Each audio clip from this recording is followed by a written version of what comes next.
ඔයාලට ලස්සන කතාවක් අරගෙන ආවා. ඒ තමයි ලබු ගෙඩියේ තොවිලය.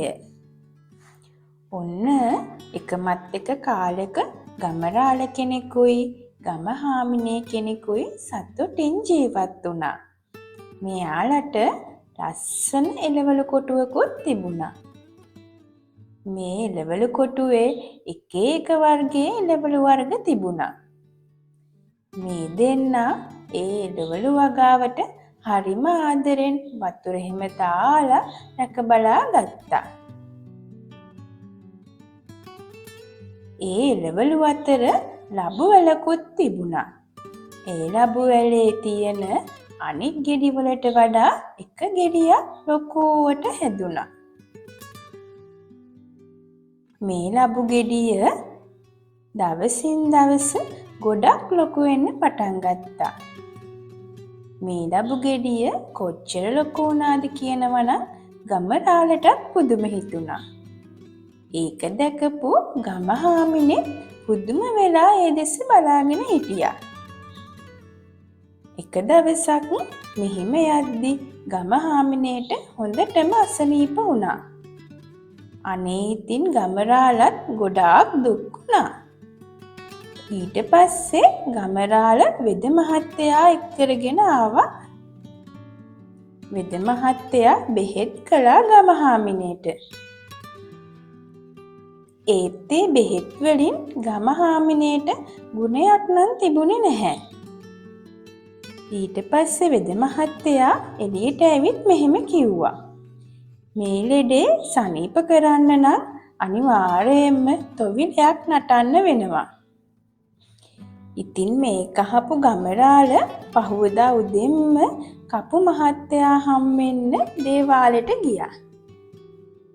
ඊට පස්සේ ඊළඟ දවසේ තොවිලේ නටන්න නැට්ටුවෝයි කපුරාලයි බෙරකාරයෝයි ගමරාලගේ ගෙදරට ආවා. දැන් තොවිලේ පටන් ගත්තා. ටික වෙලාවක් මෙහෙම තොවිලේ පටන්ගෙන යද්දි පොඩි වැස්සක් පටන් ගත්තා. ඊට පස්සේ වැස්ස එන්නම වැඩි වෙලා මිදුල පුරා වතුර බේරෙන්න පටන් ගත්තා. දැන් මේ තොවිලේ මිදුලේ නටන්න බැරි නිසා ගමරාල කල්පනා කර කර ඉන්නකොට ගමරාලට අදහසක් ආවා. ඊට පස්සේ ගමරාල අර ගම්වැසියන් එක්ක කොටුවේ තිබ්බ ලබු ගෙඩිය ළඟට ගියා. ගම්වැසියෝ ඒක දැකලා පුදුම වුණා. ඊට පස්සේ කට්ටියම එකතු වෙලා ලබු ගෙඩිය අරන් ඒක කපලා ඒකේ සිදුරක් හැදුවා. ඊට පස්සේ හැමෝම ලබු ගෙඩිය ඇතුළට එකින් එක ගිහිල්ලා ඒ සිදුර වහගත්තා.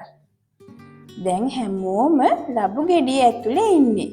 ලබු ගෙඩිය ඇතුලේ මේගොල්ලෝ තොවිලේ පටන් ගත්තා. එන්නම එළිය වැස්ස හොඳටම වැඩි වෙනවා. වතුරත් වැඩි වෙලා. ඒත් ඉතින් ඇතුලේ ඉන්න අය ඒ ගැන නම් දන්නේ නැහැ. මේ වතුර පාර ගම් වතුරක් වෙලා ලබු ගෙඩියත් එක්කම ගහගෙන යන්න පටන් ගත්තා. ඊට පස්සේ ලබු ගෙඩිය මෙහිම වතුර දිගේ ගහගෙන ගිහින් ගඟට වැටුණා. ඊටත් පස්සේ පාවෙලා ගිහින් මුහුදට වැටුණා.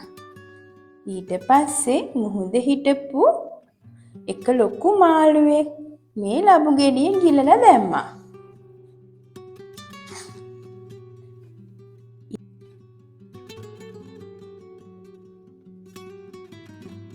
ඊට පස්සේ ලොකු කුරුල්ලෙක් ඇවිල්ලා ඒ ලොකු මාළුවාව ගිල්ලා.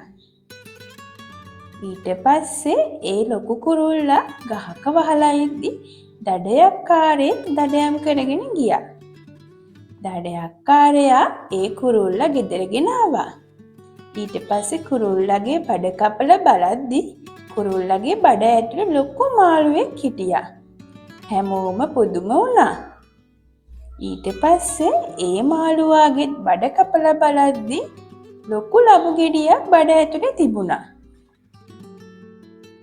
ඊට පස්සේ ගම්වැසියොත් එකතු වෙලා ලබු ගෙඩියක් කැපුවා. ලබු ගෙඩිය කපද්දි එකපාරටම ඇතුලේ හිටපු කට්ටිය දෙන්නා කියා සතුටින් එළියට ආවා. ලස්සනයි නේද කතාව? අලුත් කතාවකින් හම්බෙමු. ගිහින් එන්න.